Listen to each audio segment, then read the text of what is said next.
Hello, Assalamu alaikum. Welcome back to my another new vlog. ಹಾಗೆ ನಾವೆಲ್ಲ ಮದುವೆಗೆ ಹೊರಟಿದ್ದೇವೆ. ಒಂದು ನನ್ನ ನೇಬರ್ ಇದ್ದು ಮ್ಯಾರೇಜ್ ಉಂಟು, ಇನ್ನೊಂದು ನನ್ನದು ಕಸಿನ್ ಸಿಸ್ಟರ್ ಇದ್ದು ಮ್ಯಾರೇಜ್ ಉಂಟು, ಹಾಗೆ ಒಂದು ಇಂಡಿಯಾನಾ ಹಾಲಲ್ಲಿ, ಇನ್ನೊಂದು ಮಂಜೇಶ್ವರ. ಸೊ ಎರಡು ಮದುವೆಗೆ ಕೂಡ ಹೋಗಿ ಅಟೆಂಡ್ ಆಗಬೇಕಂತ ನಮ್ಮದು ಪ್ಲ್ಯಾನ್ ಉಂಟು. ಹಾಗೆ ಇವತ್ತು ಈ ವ್ಲಾಗಲ್ಲಿ ಫುಲ್ಲಾಗಿ ನಾವು ಮದುವೆಗೆ ಹೋಗುವಂತಹ ವಿಡಿಯೋವನ್ನು ನೀವು ನೋಡ್ತೀರಾ. ಇದರಲ್ಲಿ ಏನೆಲ್ಲ ನನಗೆ ಕವರ್ ಮಾಡಲಿಕ್ಕೆ ಆಗ್ತದೆ ಅದನ್ನೆಲ್ಲವನ್ನು ನಾನು ಕವರ್ ಮಾಡ್ತೇನೆ. ಇದು ನನ್ನದು ಇವತ್ತಿದ್ದು ಕಾಸ್ಟ್ಯೂಮ್. ಹಾಗೆ ನಾವು ಹೊರಟಿದ್ದೇವೆ. ಈಗ ಸಮಯ 11 ಗಂಟೆ ಆಯಿತು, ಹೊರಟಿದ್ದೇವೆ. ಇನ್ನು ಹೋಗಿ ಅಲ್ಲಿಗೆ ಎಷ್ಟು ಗಂಟೆಗೆ ಮುಟ್ಟೋದು ಏನು ಅಂತ ನಿಮಗೆ ನಾನು ವಿಡಿಯೋದಲ್ಲಿ ಫುಲ್ಲಾಗಿ ತೋರಿಸ್ತೀನಿ. Keep on watching. Last time ನಮ್ಮದೊಬ್ಬರು ಸಬ್ಸ್ಕ್ರೈಬರ್ ಕೇಳಿದರು, ನೀವು ನಿಮ್ಮ ವೆಯ್ಟ್ ಲಾಸ್ ಜರ್ನಿಯನ್ನು ಬಿಟ್ಟರೆ ವೆಯ್ಟ್ ಪುನಃ ಗೇನ್ ಆಗತ್ತೆ ಅಂತೇಳಿ. ಬಟ್ ಹಾಗೆ ಅಲ್ಲ, ನಾನೀಗ ವೆಯ್ಟ್ ಲಾಸ್ ಆದ ನಂತರ ಅದನ್ನು ಜಾಸ್ತಿ ಆಗಲಿಕ್ಕೆ ಇಷ್ಟಪಡಲ್ಲ. ಬಿಕಾಸ್ ನಾನು ಅಷ್ಟು ಕಷ್ಟಪಟ್ಟು ನನ್ನ ವೆಯ್ಟ್ ಲಾಸ್ಗೆ ನಾನು ಹೋಗಿದ್ದೆ. ಪುನಃ ಅದನ್ನು ಜಾಸ್ತಿ ಮಾಡಿದರೆ ನಾನು ಇಷ್ಟು ಕಷ್ಟಪಟ್ಟದಕ್ಕೆ ಒಂದು ಪ್ರತಿಫಲನೇ ಇರಲ್ಲ. ಸೊ ನಾನೀಗ ಏನು ಮಾಡ್ತಾ ಇದ್ದೇನೆ ಅಂದರೆ, ಮ್ಯಾರೇಜ್ಗೆಲ್ಲ ಹೋಗೋದನ್ನು ಅವಾಯ್ಡ್ ಮಾಡಲ್ಲ. ಬಟ್ ಏನು ಮಾಡ್ತೇನೆ ಅಂದರೆ, ಇಂಟರ್ಮಿಟೆಂಟ್ ಫಾಸ್ಟಿಂಗಲ್ಲಿ ನಾನು ಇರ್ತೇನೆ ಯಾವಾಗಲೂ. ಅಂದರೆ ರಾತ್ರಿ 6 ಗಂಟೆಗೆ ಅಥವಾ 4 ಗಂಟೆಗೆ ಸಂಜೆನೇ ನಂದು ಲಂಚ್ ಅಥವಾ ಏನೋ ಡಿನ್ನರ್ ಏನಿದೆ ಎಲ್ಲವನ್ನು ಈವ್ನಿಂಗ್ ಆಗುವಾಗಲೇ ಲಾಸ್ಟ್ ಮಾಡ್ತೇನೆ. ಆಮೇಲೆ ಬೆಳಿಗ್ಗೆ ನಾವು ಮ್ಯಾರೇಜ್ಗೆ ಹೋಗುವ ಅವತ್ತು ಏನು ಮಾಡ್ತೇನೆ ಅಂದರೆ, ಫುಡ್ಡನ್ನು ಸ್ವಲ್ಪ ಅವಾಯ್ಡ್ ಮಾಡ್ತೇನೆ, ಬೆಳಿಗ್ಗೆದ್ದು ಫುಡ್ಡನ್ನು. ಆಮೇಲೆ ನಾನು ಲಂಚ್ ತಿನ್ನೋದಕ್ಕಿಂತ ಮುಂಚೆ ಚಿಯಾ ಸೀಡನ್ನು ಓವರ್ ನೈಟ್ ಆಗಿ ಸೋಕ್ ಮಾಡಿಟ್ಟಿರ್ತೇನಲ್ಲ, ಅದನ್ನು ಒಂದು 1/2 ಲೀಟರ್ ಅಷ್ಟು ನೀರಿಗೆ ಹಾಕಿ ಅದನ್ನು ಕುಡಿದು ಹೊಟ್ಟೆ ಫುಲ್ ಮಾಡಿ ಆಮೇಲೆ ಸ್ವಲ್ಪ ಫುಡ್ಡನ್ನು ಕಡಿಮೆ ಮಾಡಿ ಸಲಾಡ್ಸ್ ಎಲ್ಲ ಜಾಸ್ತಿ ತೆಗಿತೇನೆ. ಬಿರಿಯಾನಿ ಎಲ್ಲ ಅಷ್ಟು ತಿನ್ನದೆ ಸಲಾಡ್ಸನ್ನೆಲ್ಲ ಜಾಸ್ತಿ ಇನ್ಕ್ಲೂಡ್ ಮಾಡಿ ನೀರೆಲ್ಲ ಜಾಸ್ತಿ ಕುಡಿದರೆ ನಮಗೆ ಅಷ್ಟು ವೆಯ್ಟ್ ಟಕ್ ಅಂತ ಏರೋದನ್ನು ಕಡಿಮೆ ಮಾಡುತ್ತೆ. Like and subscribe my video. And the video ko like do, then subscribe do my video. Like my daddy this one. My daddy. Uda video cholla. Ay papa. Video kitu bartale olle. My daddy this one. ಈಗ ನಾವು ಮದುವೆಗೆ ಹೊರಟಿದ್ದೇವೆ, ಕಾರಲ್ಲಿ ಹೋಗ್ತಾ ಇದ್ದೇವೆ. ನಮಗೆ ಹೋದ ತಕ್ಷಣ ಅಲ್ಲಿ ಪಾರ್ಕಿಂಗ್ ಸಿಗಲಿಲ್ಲ, ಅಂದರೆ ಪಾರ್ಕಿಂಗ್ ಫುಲ್ಲಾಗಿತ್ತು. ನಮಗೆ ಫೈನಲಿ ರೋಡ್ ಸೈಡಲ್ಲಿ ಒಂದು ಕಡೆ ಮರದ ಅಡಿಯಲ್ಲಿ ನಮಗೆ ಪಾರ್ಕಿಂಗ್ ಸಿಕ್ಕಿತು. ಹಾಗೆ ಮರದ ಅಡಿಯಲ್ಲಿ ನಾವು ಪಾರ್ಕ್ ಮಾಡೋದ್ರಿಂದ ನಮ್ಮ ಕಾರಿಗೆ ತುಂಬ ಬಿಸಿಲೆಲ್ಲ ಸಿಗಲ್ಲ, ತುಂಬ ತಂಪಾಗಿರುತ್ತೆ. ಕಾರ್ ತೆಗೆಯುವಾಗ ಇಲ್ಲದ್ರೆ ತುಂಬ ಬಿಸಿಲಿರುತ್ತೆ ಅಲ್ವಾ. ಬಟ್ ನಮಗೆ ಮರದ ಅಡಿಯಲ್ಲಿ ಸಿಕ್ಕಿದ್ದು ತುಂಬ ಖುಷಿ ಆಯಿತು. ಸೊ ಅಲ್ಲಿ ಪಾರ್ಕ್ ಮಾಡಿ ಈಗ ನಾನು ಹಾಲ್ಗೆ ಹೋಗ್ತಾ ಇದ್ದೇನೆ. ನಾನು ಫಸ್ಟ್ ಟೈಮ್ ಇಲ್ಲಿದ್ದು ಈ ಹಾಲ್ ನೋಡ್ತಾ ಇರೋದು. ನನ್ನ ಅಕ್ಕ ಅಮ್ಮ ಅವರೆಲ್ಲ ಬಂದಿದ್ದರು, ನಾನು ಬರಲಿಲ್ಲ. ಹಾಗೆ ನೋಡಿ ಯಾವ ಥರ ಇತ್ತು ಅಂತ ನೋಡಬೇಕು. ಹಾಗೆ ನೀವು ಯಾರಾದರೂ ಇಂಡಿಯಾನಾ ಹಾಲ್ಗೆ ಹೋಗಿದ್ದವರಿದ್ದರೆ ಕಮೆಂಟ್ ಸೆಕ್ಷನಲ್ಲಿ ತಿಳಿಸಿ. ಸೊ ಈಗ ನಾವು ಎಂಟ್ರಿ ಮಾಡ್ತಾ ಇದ್ದೇವೆ. ಒಳಗಡೆ ಹೋಗಿ ಬಾಕಿ ವಿಶೇಷಗಳನ್ನು ತೋರಿಸ್ತೀನಿ. Let's go.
ಸೊ ಮದುವೆ ಮಂಟಪದ ಒಳಗೆ ಬಂದ ತಕ್ಷಣ ನನಗೊಂದು ಸರ್ಪ್ರೈಸ್ ಕಾದಿತ್ತು. ಬಿಕಾಸ್ ನಾನೊಂದು ಒಳ್ಳೆ ಮೇಕಪ್ ಆರ್ಟಿಸ್ಟ್ ಆಗಬೇಕು ಫ್ಯೂಚರಲ್ಲಿ ಅಂತ ತುಂಬ ಆಸೆ ಉಂಟು ನನಗೆ, ಇನ್ಶಾಲ್ಲ.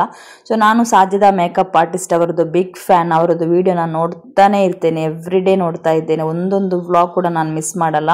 ಸೊ ಹಾಗೆ ನಾನು ಬರುವಾಗ ನನಗೆ ಇಲ್ಲಿ ಸಾಜಿದಾ ಹಾರಿಸಾ ಮ್ಯಾಮನ್ನು ನೋಡಲಿಕ್ಕೆ ಸಿಕ್ಕಿತ್ತು. ಅವರಿಗೆ ಟೈಮ್ ಇರಲಿಲ್ಲ, ಅವರು ಹೋಗುವ ಸಮಯ ಆಗಿತ್ತು. ಸೊ ಒಂದು ಸೆಲ್ಫಿ ಮಾತ್ರ ನನಗೆ ಕೊಟ್ಟರು. Thank you so much ma'am.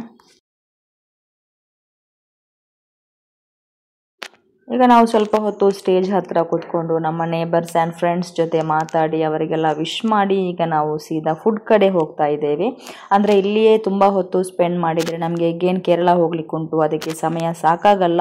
ಅದು ಕೂಡ ರೆಸ್ಟೋರೆಂಟ್ ಅಲ್ಲ, ಅದು ಕೂಡ ಹಾಲಲ್ಲೇ ಮದುವೆ. ಆದ್ದರಿಂದ ನಮಗೆ ಅಲ್ಲಿಗೆ ಕೂಡ ಹೋಗಿ ಅಟೆಂಡ್ ಆಗಬೇಕು, ಇಲ್ಲಾಂದರೆ ಅವರೆಲ್ಲ ಮನೆಗೆ ಹೋಗಿರ್ತಾರೆ ಅಷ್ಟೊತ್ತಿಗೆ. ಜಸ್ಟ್ ಹೋಗಿ ನಾವು ಬಂದಿದ್ದೇವೆ ಅಂತ ಅಟೆಂಡ್ ಆಗಿದ್ದೇವೆ ಅಂತ ಅವರಿಗೆ ಗೊತ್ತಾದರೆ ಸಾಕು, they are very happy.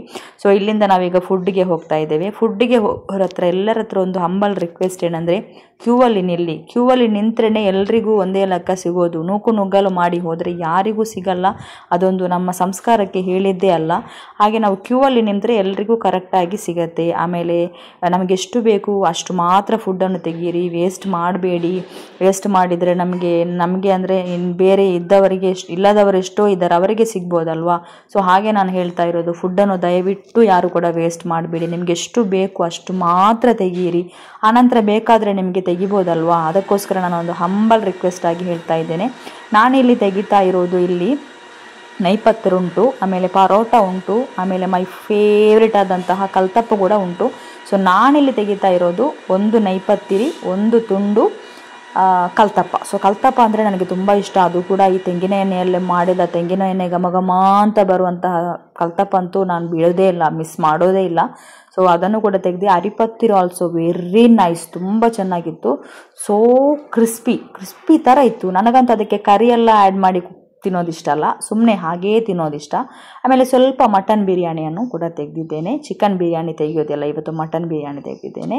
After that ಎಂತ ಉಂಟು, ಬೇರೆ ಮಲಾಯಿ ಟಿಕ್ಕಾ ಉಂಟು, ಮತ್ತು ಚಿಕನ್ BBQ ಉಂಟು, ರೈತ ಉಂಟು, ಫ್ರೂಟ್ ಸಲಾಡ್ ಉಂಟು, ಎಲ್ಲ ಉಂಟು. ಬಟ್ ನಾನು ಯಾವುದನ್ನು ತಿಂತೇನೆ ಅದನ್ನು ಮಾತ್ರ ನನಗೆ ತೆಗಿಲಿಕ್ಕಾಗೋದಲ್ವಾ. ಸೊ ನಾನು ವೈಟ್ ಚಿಕನ್ ತೆಗಿತೇನೆ, ಸ್ವಲ್ಪ ಒಂದು ಪೀಸಷ್ಟು BBQ ತೆಗಿತೇನೆ, ಆಮೇಲೆ ಸ್ವಲ್ಪ ಫ್ರೂಟ್ ಸಲಾಡ್ ಕೂಡ ತೆಗಿತಾ ಇದ್ದೇನೆ. ಇಷ್ಟೇ ನಂದು ಇವತ್ತಿದ್ದು ಫುಡ್. ನನಗೇನಾದರೂ ಬೇಕಾದರೆ, ಸಲಾಡ್ ಬೇಕಾದರೆ ಅಥವಾ ಚಿಕನ್ ಬೇಕಾದರೆ ತಿನ್ಬೋದು, ಅಂದರೆ ಅದು ಹೈ ಇನ್ ಪ್ರೋಟೀನ್. ಬಟ್ ನಮ್ಮದು ಈ ಅರಿಪತ್ತರು ಇದೆಲ್ಲ ಇದೆ ನೋಡಿ, ಅದು ನಮಗೆ ಅಷ್ಟು ಅಂದರೆ ಈ ಪ್ರೋಟೀನ್ ಇದೆಲ್ಲ ಅದರಲ್ಲಿ ಓನ್ಲಿ ಕಾರ್ಬ್ಸ್ ಮಾತ್ರ. ಸೊ ನಾವೀಗ ಫುಡ್ ತಗೊಂಡು ಬಂದು ಕುತ್ಕೊಳ್ಳಿಕ್ಕೆ ಪ್ಲೇಸ್ ಇಲ್ಲ. ಸೊ ನಾವು ನಿಂತ್ಕೊಂಡೇ ತಿನ್ನುವಂತಹ ಒಂದು ಅವಸ್ಥೆ ಆಯಿತು. ಹಾಗೆ ಕೆಲವರೆಲ್ಲ ಕುತ್ಕೊಂಡ್ರು, ಕೆಲವರೆಲ್ಲ ನಿಂತರು. ಅಂದರೆ ನಮಗೆ ಟೈಮ್ ಇಲ್ಲ, ಜಾಗ ಹೋಗಿ ಹುಡುಕಿ ನೋಡಿ ತಿನ್ನುವಷ್ಟು ಟೈಮ್ ಇಲ್ಲ. ಸೊ ನಾವೆಲ್ಲ ನಿಂತ್ಕೊಂಡೇ ತಿಂದ್ವಿ, ಕೆಲವರೆಲ್ಲ ಕುತ್ಕೊಂಡು ತಿಂದರು. ಸೊ ಹಾಗೆ ನಾವೀಗ ಫುಡ್ಡೆಲ್ಲ ತಿಂದು ಲಾಸ್ಟಿಗೆ ಮಕ್ಕಳಿಗೆ ಐಸ್ ಕ್ರೀಮ್ ಬೇಕಂತ ಹೇಳಿದರು. ಕ್ಯಾರೆಟ್ ವಿತ್ ಐಸ್ ಕ್ರೀಮ್ ಹಾಕಿದಂತಹ ಐಸ್ ಕ್ರೀಮ್ ನಮಗೆಲ್ಲ ಸಿಗಲಿಲ್ಲ, ಬಿಕಾಸ್ ಅದಷ್ಟು ರಶ್ ಇತ್ತು. ಯಾರು ಕೂಡ ಕ್ಯೂ ಅಲ್ಲಿ ನಿಲ್ಲೋದಿಲ್ಲ, ಸಿಕ್ಕಿದವರಿಗೆ ಸಿಗ್ತಾ ಉಂಟು. ನಾವೆಲ್ಲ ಅಲ್ಲಿ ಕ್ಯೂ ನಿಂತರೆ ಅಲ್ಲೇ ಬಾಕಿ ಆಗ್ಬೋದು. ಅದಕ್ಕೆ ನಮಗೆ ಇನ್ನೊಂದು ಮದುವೆಗೆ ಹೋಗ್ಲಿಕ್ಕೆ ಉಂಟಲ್ವಾ. ಸೊ ಅದಕ್ಕೋಸ್ಕರ ಬೇಡ, ಟೈಮ್ ಆಗ್ತದೆ ಅಂತೇಳಿ ಅಲ್ಲಿಂದ ನಾವು ಇಳಿದು ಹೋದ್ವಿ. ಅಂದರೆ ಟೈಮ್ ಆಗ್ತದೆ ಅಂತ, ಇನ್ನು ಇದಕ್ಕೆ ಮೇಲೆ ಇಲ್ಲಿ ನಿಂತರೆ ಸರಿಯಾಗಲ್ಲ, ಲೇಟ್ ಆಗತ್ತೆ ಅಂತೇಳಿ ಬೇಗನೆ ಕಾರ್ ತಗೊಂಡು ಹೊರಗಡೆ ಬಂದ್ವಿ. ಈಗ ಸಮಯ 1:15ಗೆ ಹೋಗಿ 1:15ಗೆ ಅಲ್ಲಿಂದ ಹೊರಟು ನಾವು ಇನ್ನೊಂದು ಮದುವೆಗೆ ನಾನು ಹೋಗ್ಲಿಕ್ಕಿತ್ತು ಅಂತ ಹೇಳಿದ್ದೆ ಅಲ್ವಾ, ಅದು ಕುಂಜತ್ತೂರು ಹಾಲಲ್ಲಿ ಆಗೋದು.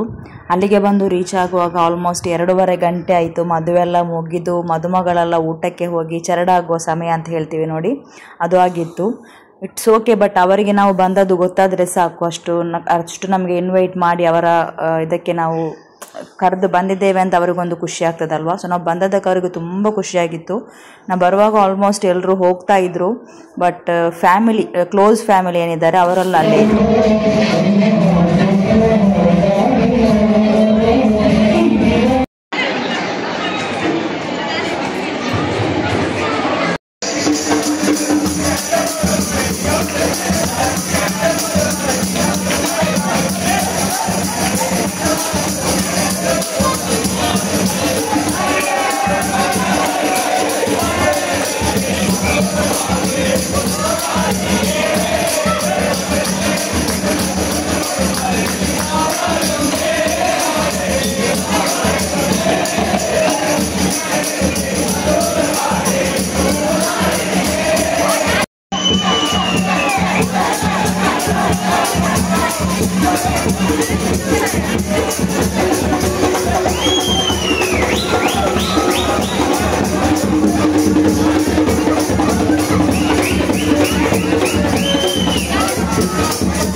ಮ್ಯಾರೇಜ್ ಎಲ್ಲ